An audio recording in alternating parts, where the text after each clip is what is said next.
Yung ating cheese ay balutin lang po natin sa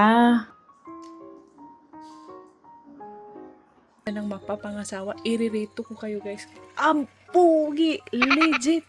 Welcome to our life in Korea. Simple life, farming, and family. Subscribe and join us.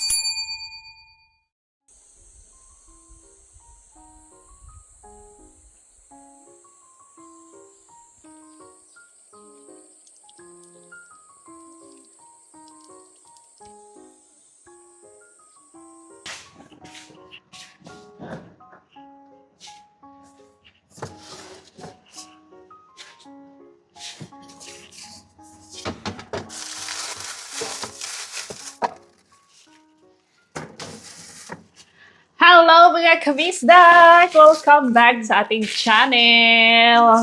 Ito po, ang na-order ko na cheese.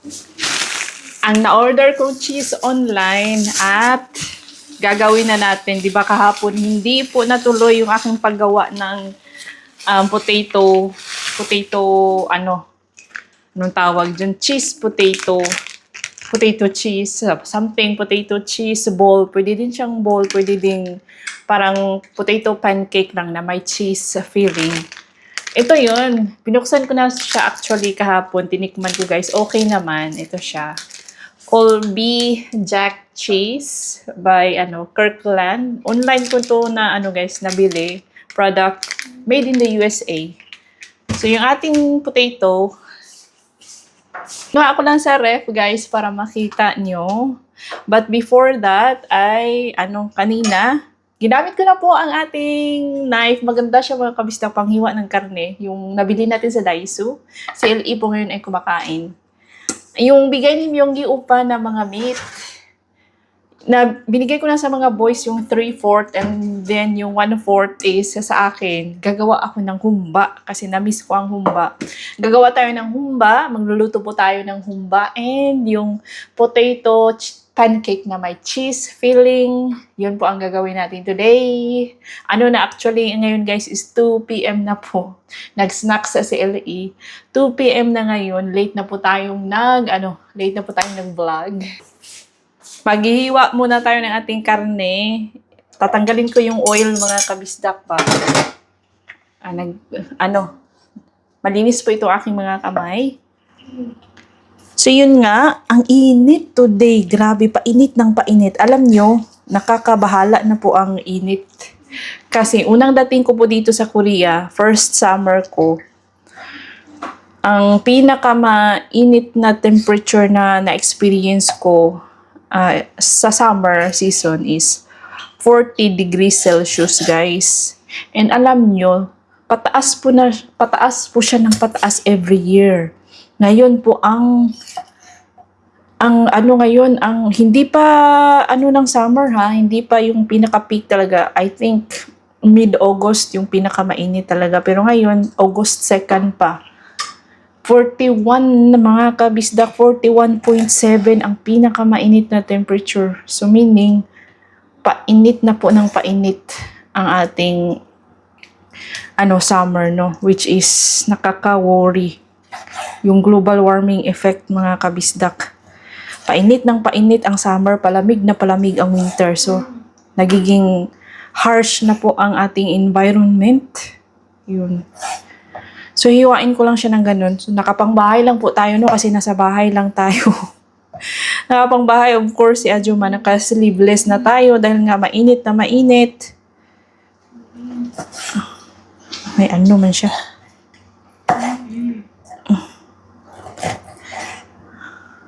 Kapag ganitong mainit na mainit, ang mga boys, nag-start sila sa trabaho 2 p.m. Tapos nagdadala yan sila ng tubig. Maraming tubig kasi napakainit po. May ibang farm na nag-start 3 p.m. para maiwasan yung sobrang init sa loob ng eco house. Pork po ito mga kabisda. Ito po ay pork. At disclaimer lang hindi po ako magaling magluto. Itong mga luto ko, natutunan ko lang sa bahay namin. Nung dalaga pa ako, nakikita ko si mama, ganun. Hindi ko po sinasabing magaling akong magluto, guys. Pero hindi rin sa hindi ako marunong magluto. Marunong magluto in our own way. Iba-iba naman tayo ng style sa pagluluto, mga kabisdak, no? Ang importante is, nasasarapan tayo, yung ating pamilya, masaya sa niluto natin, ganun. Hindi po ako magaling. Ano lang, simpleng luto lang po ang alam ni Ajuma. And masaya na po kami doon sa aming simpleng luto. Galing talaga, di ba?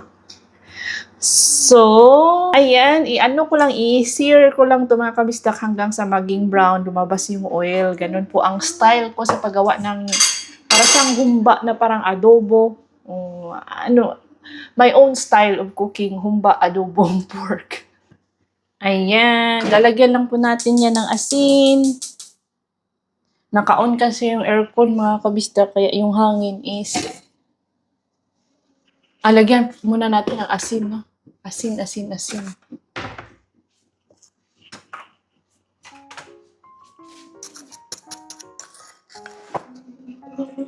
Para hindi po siya dumikit.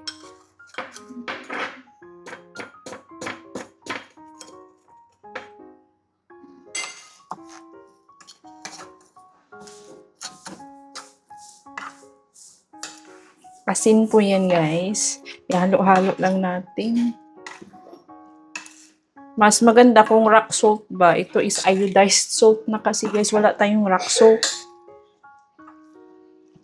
Our patatas. Siyempre, tinikman ko yung isa, guys, kung okay ba, hindi ba siya nasira. Hindi po siya nasira kasi nilagay po natin sa loob ng ref. Overnight siya doon. Amoy patatas. Actually, may pula dito. Isang pula at the rest are yung puti. Parang yellow na puti. Yellow na puti.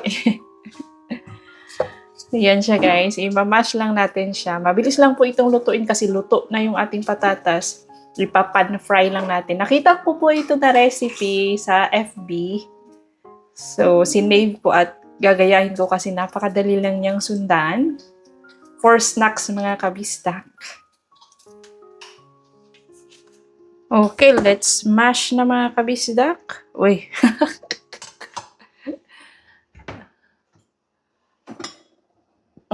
Dito na lang muna. Parang hindi man siya mamash. Sabi ko, smasher daw ito. Masher pala. Salamat po sa nag-correct sa akin. Okay. Masher pala ito, hindi smasher.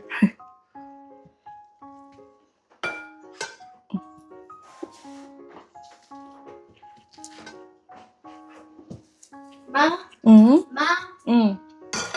Weh.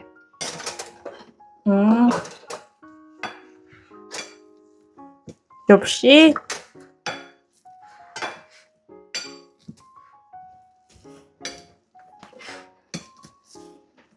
Naging dry na siya mga kabisdak. Kasi na overnight sa ref.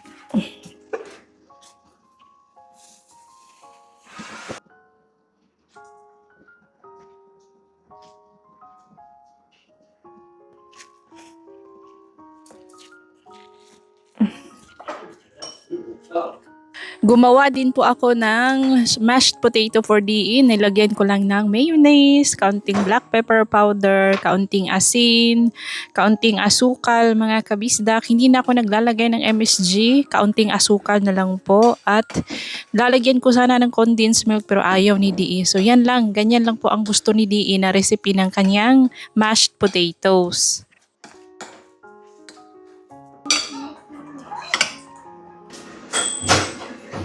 Ganyan, pa-cube po ang hiwa natin sa ating cheese.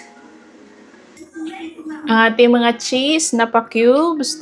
At ang ating mashed potatoes po, nilagyan ko ng harina, sugar, asin, at kaunting seasoning powder. Tapos ito, first na natin, bowl. Yung ating cheese ay balutin lang po natin sa ating mashed potato. Ganun, mga kabisdak. Ganun. Kaunting harina, tansya-tansya lang, mga kabisdak. Basta maano lang sila ba, Ganyan, para di mabungkag.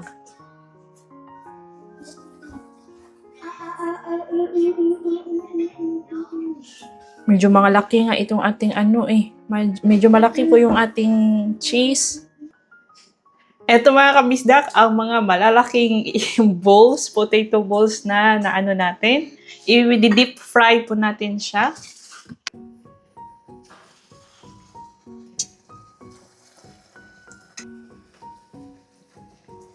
Yung mga kabisdak. 张某 Ala. 给我写给多取一顿，一辈子几顿。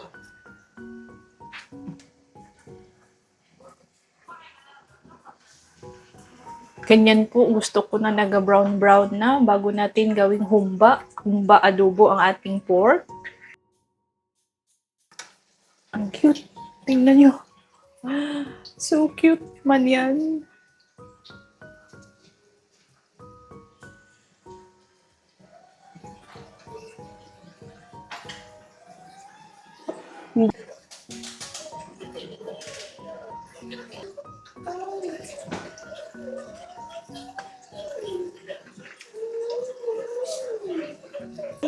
어떻게 하지? 너 콜은 어떻게 먹을 거야? Papaya, igo 해야지. Tinatanong po ako niya ni DE kung kailan daw po namin i-harvest ang ating mga corn kasi ready to harvest na po sila as soon as possible mga kabisdak at iniisip namin kung ano ang luto na gagawin namin sa aming mga mais. At ito na, hindi pala humba ang gagawin ko kasi wala tayong laurel, wala din tayong salted black beans. So, simpleng adobong pork lang po ang gagawin ni Ajuma at nagpatulong na ako dito kay DE. Kasi yung ating mga potato cheese ball ay sumasabog po yung cheese guys. I think manipis lang po yung ano natin, mashed potato na binalot sa cheese and I think na oversized din po yung ating cheese. Masyadong malaki siya mga kabisdak. Ay nako. Dahil first time ko nga po itong ginawa kaya may mga failures talaga. Hindi maiwasan mga kabisdak. Sana ay hindi lahat ng first time ay perfect. So yun po ang na-learn ko today. Dapat mas kapal yung mashed potato na ibabalot sa ating cheese at hindi masyadong lakihan yung cheese. So for my adobong pork, ayan, as usual kapag mag-adobo tayo, lalagyan ng black pepper powder, toyo soka at nilagyan ko din ng kaunting sugar. So ito na po ang ating product, ang cheese ball, potato cheese ball na sumabog. Mag-wait lang tayo na lumamig siya. Magluluto din tayo ng ipapan-fry natin na mashed potato na may cheese filling. Ito po ang masarap. Adobo pala itong ginagawa ko mga kabisdak. Hindi po ito pwedeng tawagin humba. Ang sarap yung bang lumalapot yung ano guys. Oh, wow.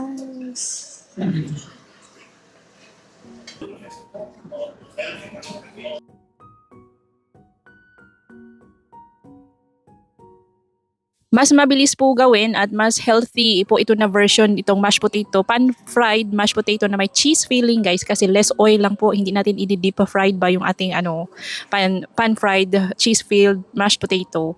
So yun mga kabisida, pero I think masarap naman to. Let's see. Babatiin ko pala po ng happy birthday ngayong araw August 4. Happiest birthday to Ernesto Lucas. Happy birthday! In advance, happy birthday on August 5 to Ma'am Evelyn Lavinia. And to Ma'am Rosemary Sumagaysay, happiest birthday Ma'am Rosemary Sumagaysay dyan sa may Poblacion Dueñas, Iloilo City. Thank you so much for always watching. God bless you guys and happy birthday.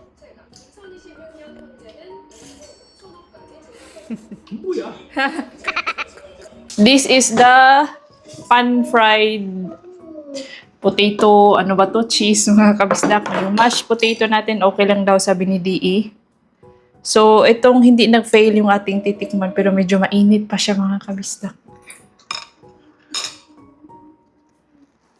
Oh, mainit. Oh, naintriga si Ellie. Mawala? Tumigas man yung ano niya. Oh, kumain ka hindi man na. Oh, tugo.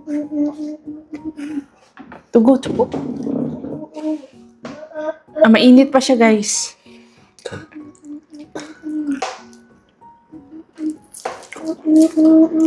Masarap yung cheese. Napaka-early guys. Sugar.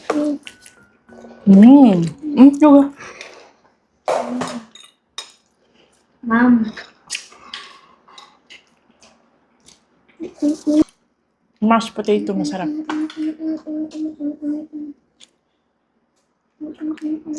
Okay nga.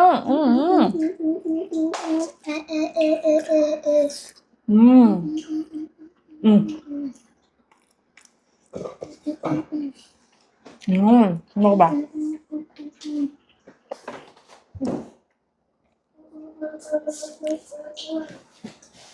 Na-enjoy ko naman po ang ating nilutong mashed potato cheese ball. Oh, obvious naman sa aking facial reaction, no? Na-enjoy at nagustuhan ko po siya. Ang ano lang niya is, oily siya mga kabistak. Nakakatulong siguro kung may kitchen towel tayo para ma-absorb yung oil. Kaso wala tayong kitchen towel. So yun, light lang yung lasa ng ating mashed potato at masarap yung nabili nating cheese online. Napaka-cheesy, light lang ang flavor. O, kung gusto niyo ng mga ganitong klaseng snacks ay pasok po ito. Okay po ito for me. Si DE, hindi niya bet ang ganitong klaseng mga pagkain. Si LE naman, na-intriga lang siya. Mainit pa kasi kaya hindi tinikman ng bata. May ibang variation din akong nakita. Kung ayaw nyo sa cheese, pwede pong karne ang ipalaman yan. At make sure na, guys, lagyan nyo ng mas maraming harina or cornstarch at mas kapalan po ang mashed potato para hindi po siya sumabog kung cheese po ang inyong gagamitin. May natira po tayong 3 potato mash cheese ball mga kabisdak. So ipapatikim po natin yan sa ating 3 alas mamaya pagkatapos ng kanilang trabaho pagdating po nila dito sa bahay.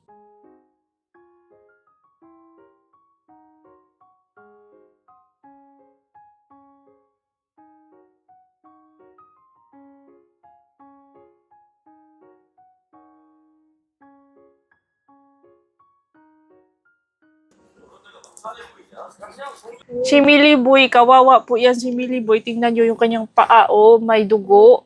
Millie? Kansana? Kawawa man yung Millie, oh. May sugat si Millie, oh. Kawawa man na may sugat. Kansana, no, igoy-igoy. Kansana? Apo? May mga kagat siya, mga kabisdak, oh. May mga kamlot. Yan, oh. Kagat, oh. Ito yung sa paa niya. Ayaw niyang pahawakan sa akin. Kawawa naman na mo, Millie. Ay, go. Si Missy, mga kabisdak, may dugo din po yung kanyang paa. Kawawa naman itong aking mga pusa. Oh. Kawawa man na mo, Missy. Silang dalawa pala ni Missy at Millie. Tingnan nyo, oh. Yan po ay mga dugo. Ang story kasi niyan, mga kabisdak, may malaking pusang gala po na pumupunta dito sa amin. Inaagaw niya yung food ng ating mga pusa, mga kabiskats. At ngayon namin napansin na, ngayon lang ito nangyari, inaaway po niya si Millie and Missy. Lalaki po yung pusang gala, ang inaaway niya si Millie and Missy, mga lalaki din po si Millie at Missy. Ayun, nagulat ako kasi ang ingay-ingay. Pagkabukas ko ng pintuan, ayun na. Inatake na ng pusang gala. Si Millie po ang nakita ko. Kawawa si Millie, mga kabisdak. Alam niyo yung dinidefend niya yung sarili niya sa kakastruggle niya, mga kabisdak. Nakapupo siya. Nilinisan ko na yung pupo niya dito sa likod. Nagkatai-tai siya ba? Nakakaawa yung iyak niya. Ang una pala inaway ng malaking pusang gala si Missy. Tapos last na yung naabutan ko si Millie.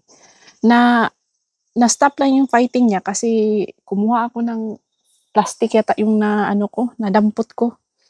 Akong gibuno. Inano ko sa kanilang dalawa kaya yun, tumakas. Nag-run away yung pusang gala. So yun, kapag makita ko yun ulit dito, ay nako. Pag makita ko lang talaga siya, para hindi na siya pumunta dito, mga kabisdak, ako na dito ng malaking stick or mag-ready na ako ng malaking stick or yung bato para hindi na siya pumunta dito. Pupunta lang siya dito para makikain. Tapos ngayon, inaaway na niya yung mga pusa natin. Kawawa yung mga nila, nagkadugo-dugo, tapos hindi na makalakad ng maayos si Missy. Si Missy ang napuruhan. Salbahis yun na pusa ba? So mamaya pupunta po tayong bayan with LE. And may bibilhin lang ako sa Daiso, guys. Ayan.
Nasa bayan na po kami mga kabisdag. Yung driver kanina sa bus ay napakabait na magalang po siya sa lahat. 'Di ba may ano tayo kanina kasabayan sa pagsakay, yung isang pasahero na lalaki. Cambodian po siya guys. Nung pagbaba niya, nagkansamnida siya. Sumagot po yung driver. Tapos ako din, pag in and out ko sa bus, sumagot din siya. Napaka, 'di ba? Kahit nakaka, ano po, masaya po sa puso kapag may nami-meet tayong o may ano tayong mga kind person. Si LA ay lasing pa yan sa tulong. Ishaush. Okay. Ay, jowa. Tahpik ka dyan. Bumili lang po ako ng Band-Aid at sanitary pads dito sa Daiso. Diyan talaga ako bumibili. Suki na ako ng sanitary pads diyan sa Daiso kasi nga mas mura sila guys. Same brand lang na binibili ko po sa online pero ewan ko ba ba't mas mura dito sa Daiso. And since may time pa kami ni LE, si LE po pala ay bumili din ng kanyang clay. May time pa po kami 7:20 pa yung bus. So, pupunta tayo sa J-Mart. Bibili po tayo doon ng seaweed kasi mas mura po sa J-Mart kaysa sa Hanarmart. Kahit same brand lang mga kabisdak, syempre doon po tayo sa makakasave tayo, no? So, ayan, maganda po ang ano ngayon, kalangitan, no? Pa-sunset na po, pero hindi pa po siya madilim. Ganito talaga kapag summer season. At wala kang masyadong makikitang tao tuwing weekend. Mas may tao pa akong makikita tuwing weekdays kaysa sa weekend. I think ang mga tao tuwing weekend ay nasa loob lang ng bahay, nagpapahinga or nag-out of town, nasa bakasyon, ganon. Tapos, yun nga, kapag weekend, walang masyadong tao mga kabisdak ang neighborhood. Napaka, tahimik po.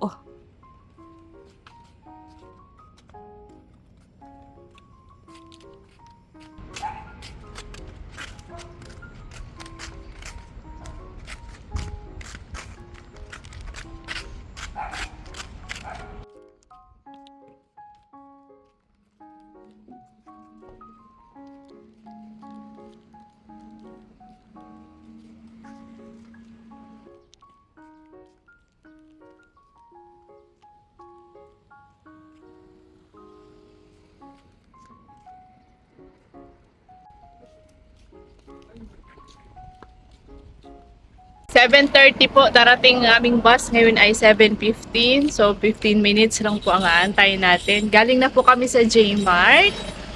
Nasa loob po ng bag ang aking mga binili.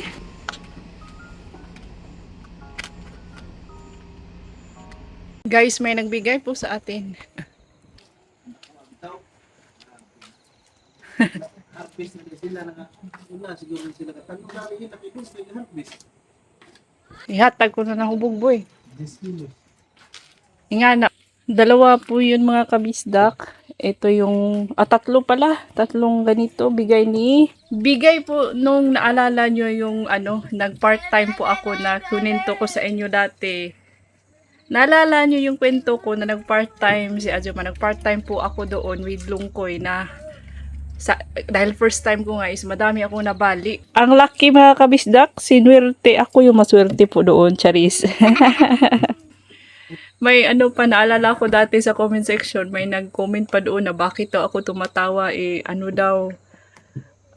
hindi daw maganda yung ginawa ko. Kasi nga first time ko. Tinanong ko si Lungkoy at si Saddam kung gano'n din ba sila first time mag-pruning. Yes, yes. Hindi talaga maiwasang may mabali kasi nga first time. At alam po ng may-ari na first time, sila po ang namimilit kasi nga wala talagang tao. Kahit first timer, kahit maraming mabali ay okay lang kasi ganyan naman talaga pag baguhan pa mga kabista. Hindi ko sinasadya na mabali. Of course, gusto kong galingan yung trabaho ko. Magpapa-impress tayo sa owner pero hindi man talaga maiwasan na magkamali tayo. I-chika ko din sa inyo na father and son po sila na may-ari. Yung only son lang po, laging kasama ng papa niya. Si Dukhan Upa. Hindi ko siya makilala nung dumating siya dito kanina, hinatid itong mga watermelon. na ano ako na, sino ba itong batang Koreano na pumunta? Wala mga ganitong batang Koreanong lalaki na pupunta at ano, sa aming bahay. Wala. First time ko pang na-meet, sabi sa isip ko. Tapos nagtanong siya sa akin, parang ang friendly-friendly na niya sa akin. Tinanong niya na saan si Sun Samok, si DE. Sabi ko, nukuseyo, sino po kayo? Nag-smile lang siya, sabi niya, bakit nag-iba ba ang mukha ko? Sabi ko, naalala ko kasi nga may clue watermelon. Ay, si Dukhan pala ito. Si Dukhan Upa. Si Dukhan Upa siguro mga 3 years younger lang ni DE. Ang baby face niya mga kabistak. At ang pogi. Kaya tulala ako, sino ba itong pogi na wala mang pogi ako nakitang taga barangay namin. Upa na upa kung sino yung mga single dyan. Gusto kong ireto kung naghahanap po siya ng mapapangasawa. Irereto ko kayo guys. Ang pogi! Legit! Legit. Upa na upa. Koreano na Koreano. At mabait. Mabait guys. And masipag. So yun, binigay niya yung ating tatlong natawa siya sa akin kasi hindi ko siya na-recognize. Bumata kasi, dati kasi mahaba yung buhok niya at siya, rugged look ba? Dirty look siya dati, pero ngayon nagpagupit. Wow! And that's all for today's video mga kabisdak. Next time ko na po ipapakita next time natin imumukbang itong watermelon ni Dukhan Upa. And that's all for today's video. If you enjoyed this episode, please like, comment, share, hype, and subscribe. Ingat lahat!